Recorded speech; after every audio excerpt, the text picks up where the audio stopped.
경찰이 오늘 박유천 씨에 대해 전격 압수수색에 나섰고 내일은 박 씨를 소환해 조사할 것으로 보입니다. 네, 한편 김학의 전 차관에게 성범죄 피해를 당했다고 주장해온 여성이 어제 검찰 수사단에 자진 출석했는데요. 오늘 관련 내용을 강신업 변호사와 함께 짚어보도록 하겠습니다. 어서 오십시오. 네, 안녕하십니까. 안녕하세요. 예. 자, 경찰이 가수 겸 배우 박유천 씨의 신체 또 자택에 대한 오늘 전격적인 압수수색을 했는데 얼마 전에 박 씨가 이제 긴급 기자회견을 갖고 마약 투약 가능성을 정면으로 반박했잖아요. 그 이후에 첫 번째 이루어지는 강제 수사이기 때문에 의미가 커 보이는데 이미 일단 박 씨가 그렇게 했음에도 불구하고 경찰이 어떤 객관적인 증거를 확보했다 이렇게 좀 봐야 되겠죠? 그렇죠. 아무래도 박 씨는 이제 박유천 씨는 저번에 이제 결단코 이런 말을 하면서 예. 마약을 절대 하지 않았다는 입장을 밝혔는데요. 그럼에도 불구하고 지금 수사당국에서는 상당 부분 혐의를 입증할 만한 어떤 증거를 확보했다고 보는 것이 맞을 것 같아요. 예. 먼저 이제 피의자로 입건을 했지 않습니까? 그런 다음에 출국 금지 조치를 했죠. 네. 그리고 이번에 이제 압수수색을 들어간 것인데요. 금방 말씀하신 대로 내일이면 또 피의자로 전격 소환이 됩니다. 예. 보통 이렇게 소환하기에 앞서 가지고 마지막 증거를 찾기 위해서 압수수색을 하거든요. 그렇다면은 황하나 씨의 진술을 뒷받침할 어떤 자료, 증거는 상당 부분 확보가 됐다. 이렇게 볼 수 있고 그 퍼즐을 깨워 맞추기 위해서 압수수색을 들어갔다. 이렇게 보는 것이 맞을 것 같습니다. 네, 그 박 씨의 신체에 대한 압수수색도 진행이 된다라고 하는데 이 신체 압수수색이라는 것은 보통 어떤 경우에 좀 진행이 되는 건가요? 보통 이제 압수수색 영장에는 예. 그 압수수색의 범위와 대상을 구체적으로 특정해서 적시하게 되어 있습니다. 왜냐하면 압수수색이라고 하는 것은 상당 부분 그 대상자의 자유라든지 이런 것들을 제한하는 조치 아닙니까? 네. 그래서 아주 구체적이고 그리고 특정하게 이렇게 적시를 해야 됩니다. 그래서 만약에 신체를 적시하지 않으면 그 집에 갔다 하더라도 방이라든지 집이라든지 여기만 압수수색을 할 수 있는 거거든요. 예. 그런데 그런 경우에 주머니에 USB라든지 또는 휴대전화라든지 이런 것들을 넣고 있다 하더라도 설사 넣는 걸 봤다 하더라도 저 신체에 대한 압수수색 영장이 없으면은 압수수색이 불가능하거든요. 그래서 이제 신체 또는 의류 여기까지 압수수색을 해달라고 검찰에서 청구를 하고 예. 법원에서 이제 이번에 허가를 한 것인데요. 아무래도 휴대전화 그리고 USB 이런 것들에 대한 압수수색이 첫 번째인 것 같고요. 두 번째는 모발 때문에 그렇습니다. 신체라는 것이 이제 모발에서 그렇습니다. 모발 채취를 해서 예, 물론 이제 임의로 예. 뭐 머리카락을 빼서 주면 되는데 그렇지 않을 경우에 예. 신체에 대한 압수수색이 들어갔다는 얘기는 모발을 채취하기 위한 그런 조치라고 볼 수 있습니다. 그렇군요. 어쨌든 모발 채취라는 것을 해서 필로폰 같은 걸 했을 경우에 남아있을 가능성을 보자는 건데 그렇죠. 얼마 전에 이제 보셨겠지만 박 씨가 연예인 생명을 걸고 결단코 나 한 적이 없다.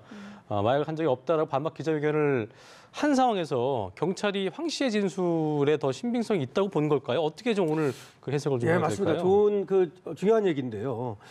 그렇게 결단코 한 적이 없다 그럼에도 불구하고 이렇게 압수수색을 들어간다든지 이런 이유가 뭐냐. 여기에 대해서 지금 나와 있는 얘기는 황 씨의 진술의 신빙성이 문제 아닙니까? 네네. 황 씨는 올해 초에 박유천 씨와 함께 투약을 했다라고 하는 얘기고요. 그리고 자기가 잠든 사이에 또 강제로 자신에게 투약을 하기도 했다. 이런 식으로 얘기를 하는 것이죠. 그렇다면은 황 씨의 진술의 신빙성을 봐야 되는데 통신 내역을 봤어요. 예. 그러니까 이제 강제 수사를 해가지고 결국 이제 통신 내역을 봤더니 그 황하나 씨가 얘기하는 동선과 그다음에 박유천 씨가 움직인 동선이 일치한다는 것이 드러난 겁니다. 다시 말하면 황하나 씨는 뭐라고 얘기했냐면 예. 자신의 집에서 박유천 씨와 언제 몇 월 며칠 날 예를 들어서 그 마약을 투약했다 이렇게 얘기했을 거 아닙니까? 그때 그런 통신 내역을 보면은 박유천 씨가 움직인 걸 어디서 통화를 했는지 네. 이런 것들을 가지고 알 수 있거든요. 그랬더니 그것이 상당 부분 일치한다는 겁니다. 그렇다면은 황하나 씨의 진술에 신빙성이 있구나. 이렇게 이제 수사기관에서는 보고 있는 것이죠. 예. 일단 내일 경찰에 이제 출석을 하게 되잖아요. 그러면 이제 앞으로 어떤 또 조사들이 필요한지 이 부분도 좀 짚어주시죠. 그래서 이제 오늘 이제 압수수색을 통해서 나온 자료들이 있을 겁니다. 예. 그리고 지금까지 수사를 통해서 채취하거나 또는 얻어낸 그런 자료들이 있을 거란 말이죠. 물론 거기에는 이제 황하나 씨의 진술이 중요하고요. 이런 것들을 가지고 추궁을 하는 거죠.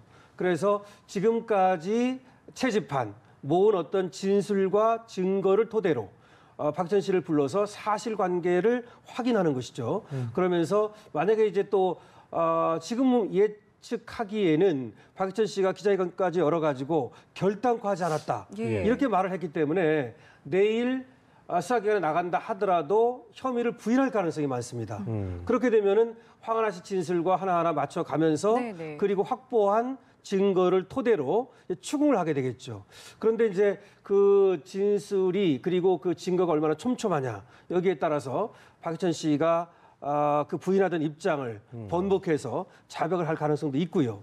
만약에 확보한 증거가 별로 없다. 네. 그리고 진술도 그리고 촘촘하지 못하다. 예. 그렇다면은 박희천 씨가 계속해서 혐의를 부인할 가능성도 배제할 수는 없겠죠. 일단 동선이 맞고 CCTV가 보인다 하더라도 CCTV에 또 동선이 있었다 하더라도 이게 뭐 집에서 만약에 만났을 수는 있지만 또 하지 않았을 수도 있는 부분이 있는 것이고 실제로 그렇다면은 모발 채취를 해서 거기서 뭐가 안 나온다면 박유천 씨가 결백하다고 주장한 부분도 일정 부분 어떤 신빙성이 있는 거 아니겠습니까? 그렇죠. 그 부분도? 예. 사실 그래서 박전 씨가 말이죠. 그렇게 결단코 하지 않았다고 하는 데에는 사실 모발 채취를 하면 금방 나오는 거 아닙니까? 그렇죠. 어떤 그 확신이 있기 때문에 그렇게 말했을 거란 말이죠. 예. 아니면 정말로 위기에 처하니까 무조건 부인하고 보는 건지는 모르겠습니다만은 그렇지 않고 나름대로 어떤 자신이 결백을 입증할 수 있다, 증명할 수 있다. 이렇다면은 지금 얘기한 대로 설사 CCTV에서 드나든 것이 보인다 할지라도 예, 예. 원래 결별 이후에도 뭐 황하나 씨를 드나들었다는 얘기가 있습니다. 네, 네. 그렇다 하더라도 그리고 통신 내역이 두 사람이 만난 것이 맞다 하더라도 지금 얘기한 것처럼 모발에서만 안 나온다면 투약을 했다는 확실한 증거는 없는 것이죠. 그래서 결과적으로는 예. 모발에서 예. 이 마약 성분이 추출되느냐가 굉장히 중요하다고 하겠습니다. 만약에 거기서 나오지 않는다면 네. 뭐 황하나 씨 진술이라든지 여러 가지 통신 내역에도 불구하고 이 마약 투약을 입증하기는 쉽지 않을 겁니다. 예, 알겠습니다.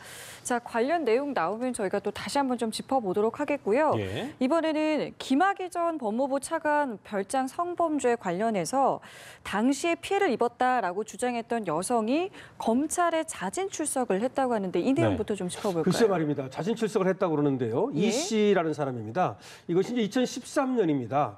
그 당시에 소위 김학의 동영상이라고 하는 거 있지 않습니까? 네. 여기에 등장하는 그 여성이 이제 누구냐 하는 건데 그 당시는 2013년 조사할 때는 자신이 아니고 박 씨라고 이렇게 얘기를 했어요. 그랬는데 박 씨라는 것이 이제 입증되지 않아서 무혐의가 됐던 거고요. 예. 근데 그 다음에 2014년에는 그 동영상 속의 여성이 나다 이렇게 얘기를 했던 겁니다. 네. 네. 그래서 거기에 대해서 조사를 했는데 그때도 어쨌든 무혐의가 됐던 것이거든요.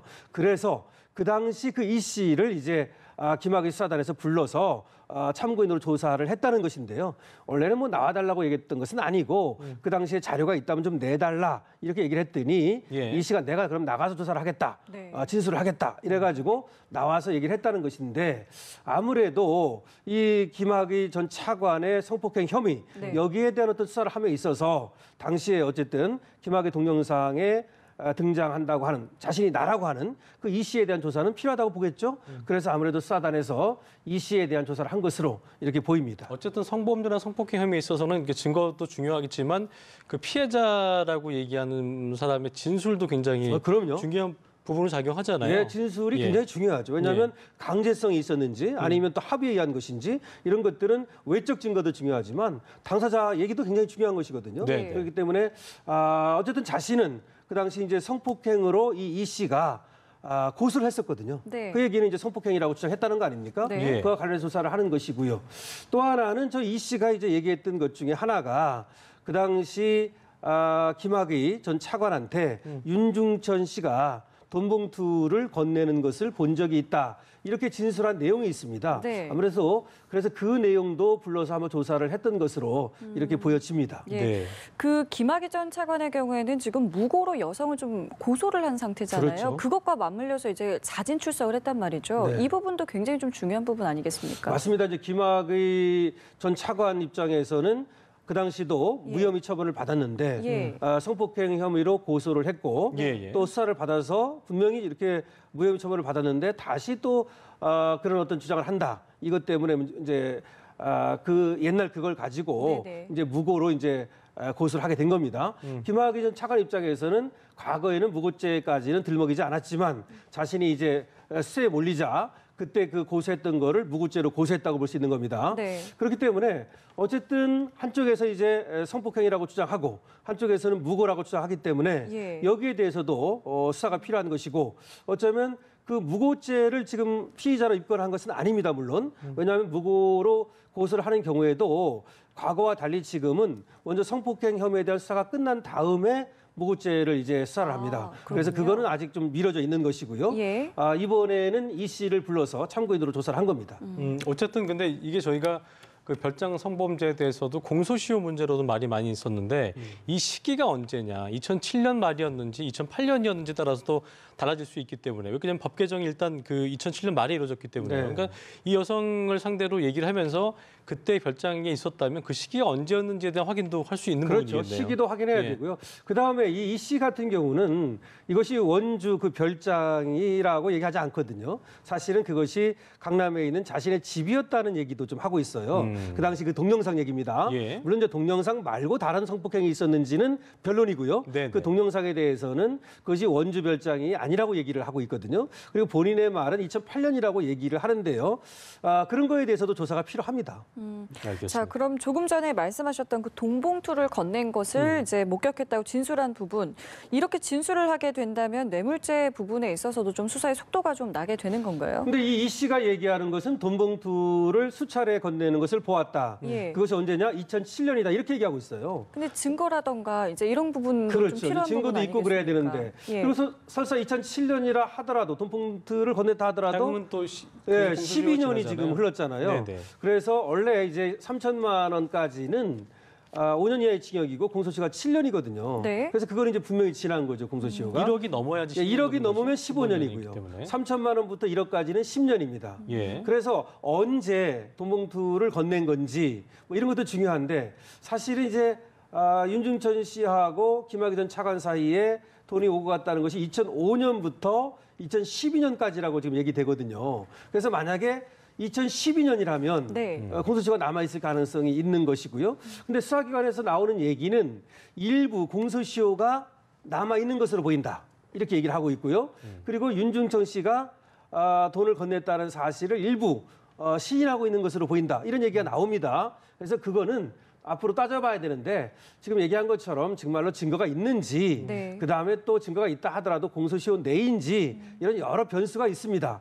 근데 아무래도 중요한 것이 그렇기 때문에 윤중천 씨의 진술이 중요한 거죠. 그렇죠. 윤중천 씨가 보니까 한 인터뷰에서 동영상 속 인물이 김 전 차관과 비슷하다는 발언을 좀 내놨다 하는데 동영상과 관련돼서 어쨌든 여러 진술이 나오고 있는 상황이기 때문에 지난번과 좀 수사가 좀 다르게 이어질 수 있지 않을까. 방금 전에 윤 씨의 진술도 그렇고요. 어떻게 좀 맞습니다. 보고 계세요? 윤 씨가 사실은 진술을 좀 바꾸고 있거든요. 예. 2013년, 14년에 비해서도 그렇고요.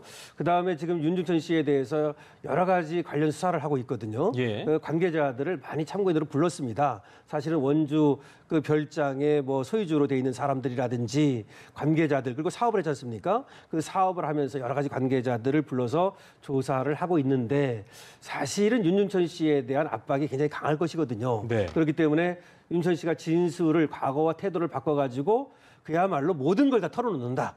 이렇게 되면 수사가 활기를 띨 수 있는 것이고요. 예. 다만 윤천 씨는 굉장히 어떻게 보면은 그 만만치 않은 사람이거든요. 지금도 얘기하는 거 보면 어떻게 얘기했냐면은 뭐 그런 얘기를 하면서도 또 뭐 돈이 갔다는 얘기를 하면서도 그렇다 하더라도 그것이 이미 오래 지났기 때문에 공소시효가 다 지났는데 이제 와가지고 무슨 의미가 있느냐 또 이런 식의 말을 흘린단 말이죠. 예. 그렇기 때문에 과연 윤중천 씨가 그 성범죄에 대해서 얼마나 진술을 할지 그리고 또 그 뇌물이라고 하는 부분, 김학의 전 차관에게 주었다는 부분, 그에 대해서 얼마나 진술을 할지, 그리고 그런 증거를 내놓을지 이거에 따라서 수사에 어떤 그 동력을 얻을지 여부가 이제 결정될 겁니다. 예.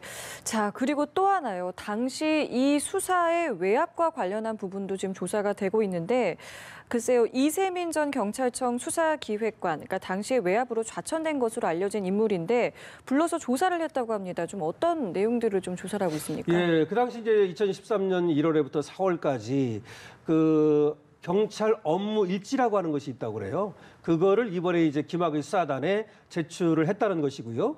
김학의 수사단에 또 참고인으로 나가서 진술을 했습니다.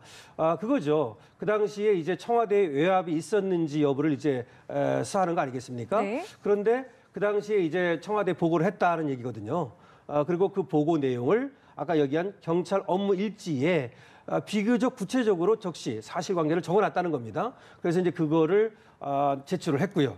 그리고 정확히 얘기는 하지 않았습니다만은 이세민 수사기획관 같은 경우 외압이 있었다는 취지로 얘기를 하고 있거든요. 예. 그리고 또 이세민 수사기획관뿐만 아니라 그 시화에 있던 수사 관계자들을 모두 부르고 있습니다.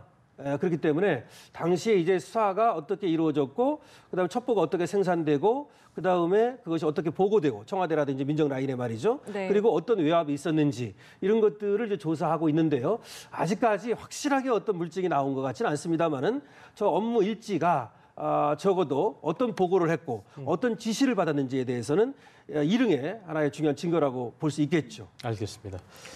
자, 마지막 주제를 짚어보겠습니다. 내년 말에 출소가 예정된 조두순 성폭행범, 이 조 씨에 대해서 이 조 씨와 같은 성폭행 범죄자 재범을 좀 막기 위해서 이른바 조두순법이 오늘부터 시행이 네. 되는데 범죄자를 일단 1대1로 감시를 해서 성범죄를 예방했다는 취지인데요. 법안 핵심 내용부터 좀 짚어볼까요? 네. 지난달 28일에 이제 국회를 통과했고요. 말씀하신 대로 이제 바로 시행이 되는데요. 그 내용을 먼저 보면은 밀착 감시를 하겠다는 겁니다. 이것이 핵심이라고 볼 수 있습니다. 계속해서. 예, 그럼 누구에 대해서가 중요하지 않습니까? 네. 누구에 대해서. 일단 미성년자를 상대로 한 성범죄자입니다. 미성년이어야 됩니다. 두 번째, 전자발찌를 차고 있는 사람. 그리고 재범의 위험성이 높은 사람. 모든 사람이 아니고 미성년자를 상대로 한 성범죄자 중에서 전자발찌 부착 대상자들이 이제 출소하게 되면 네. 그러면 이제 위험성이 계속 있으니까 그 사람들도 다는 아니고 재범의 위험성이 높은 사람을 골라서 그 사람들에 대해서 밀착 감시를 하겠다. 이 밀착 감시라는 것은 24시간 이 대상자의 이동 경로라든지 예. 이런 것들을 감시하겠다는 것이고요. 그다음 아동 시설물 같은데 접근을 금지시키겠다는 것이고요. 그다음에 음란물 같은 것을 소지하고 있는지 여부를 감시하겠다는 것이고요. 이렇게 함으로써 재범을 범하지 않도록 아동을 보호하겠다라고 네. 하는 것이 조두순법이라고 하는 것입니다. 일명. 네. 근데 이건 이제 크게 보면 두 가지인데요. 하나는 사실은 여기에 전자발찌 부착 기간을 좀 늘리려고 그랬어요. 조두순 씨 같은 경우가 전자발찌 부착 기간이 7년이거든요, 지금. 예. 그래서 이거를 뭐 10년으로 이렇게 늘리는 것이 원래 초안에 나와 있었거든요. 네. 근데 그거는 통과가 안 됐어요. 그래서 전자발찌 부착 기간은 늘리지 못하고 다만 출소했을 때 보호 관찰을 함으로써 밀착 감시를 한다. 이것이 이제 핵심이 되겠고 주거지를 제한한다든지 이런 것도 들어가 있습니다. 예. 그리고 접근 금지도 들어가 있고요. 만약에 이것을 어기면 그 어긴 것에 대한 어떤 죄로 3년 이하의 징역에 처할 수 있습니다. 이것이 조두순법의 핵심 내용입니다. 그 조두순의 경우 내년 말에 출소하잖아요. 그럼 그렇죠. 지금 말씀하신 것처럼 전자발찌 7년 명령 선고받았는데 그럼 여기에 해당이 될 수 있는 건가요? 그렇죠. 조두순이 내년 12월에 출소합니다. 예. 출소하게 되면 바로 조두순은 미성년자를 상대로 한 범죄 아닙니까? 그렇죠. 8살 아이. 예. 그다음에 전자발찌 7년 동안 부착 기간 예, 지금 명령 받았죠? 받았으니까요. 그럼 대상이 되는 겁니다. 그리고 이제 재범의 위험성이 있는가를 사실은 범죄 전력이라든가 또 전과라든가 또 재범의 위험성 여부를 또 심사하거든요. 그런 것들을 다 이제 해가지고 법무부 산하에 이 위원회가 있습니다. 네. 그래서 전담 보호관찰 심의위원회라고 하는 것을 네. 설치하거든요. 여기에서 이제 심의를 거쳐서 결국 결정을 하는데 조두순은 당연히 여기에 이제 해당될 것으로 보는 거죠. 근데 여기 해당이 되면 네. 최소 6개월간 이렇게 이제 밀착 감시를 합니다. 6개월, 최소 6개월이 아니고요. 24시간 랜마킹을 한다는 예, 거죠? 대상자를 이제 관찰한다는 겁니다. 네. 최소 6개월간이고 그 다음에 이제 해제를 할 때는 다시 아까 그 위원회에서 해제 여부를 심사합니다. 이게 무슨 말입니까? 최소는 6개월간인데 네. 최장은 7년까지 조두순 같은 경우 전자발찌 부착 기간까지 할 수 있습니다. 그러니까 최소 6개월이고 최대는 조두순 같은 경우 7년이 되는 거죠. 여기까지는 이제 밀착 감시가 가능하다. 이렇게 말씀드릴 수 있죠. 어쨌든 우려의 목소리인데 6개월 동안 잘하고 있다 또 그 이후에 풀어나게 되면은 또 그 우려의 목소리가 있어서 실효성도 있는 그렇죠. 것 같은데. 그래서 6개월 예. 이후에 이제 그 해제 여부를 결정할 때 예. 그 어떤 심사도 하고 심리 치료 상담도 계속 하거든요. 하고. 상담도 예. 하고. 그러니까 재범의 위험성에 대한 평가를 다시 하죠. 예. 그걸 가지고 이제 해제를 할지 여부를 결정하는데 네. 물론 이것이 물론 이제 이 범죄자를 막아야 하는 것도 중요하지만 범죄자도 인권을 갖고 있기 때문에 예. 무조건 연장할 수는 없는 거예요. 네. 그래서 지금 전자발찌를 부착하고 있는 이 범죄자가 3,000명 정도 넘거든요. 다 붙이는 건 아닙니다. 네. 성범죄를 저지른 사람 중에 한 1%가 전자발찌를 차거든요. 네. 그 대상자 중에서 또 고르고 골라서 재범의 위험성이 높은 사람에게 네. 이렇게 이제 밀착 감시를 하겠다 이렇게 보면 되겠습니다. 예, 알겠습니다. 지금까지 시효 사건 이슈 강신업 변호사와 함께했습니다. 오늘 말씀 고맙습니다. 네, 고맙습니다.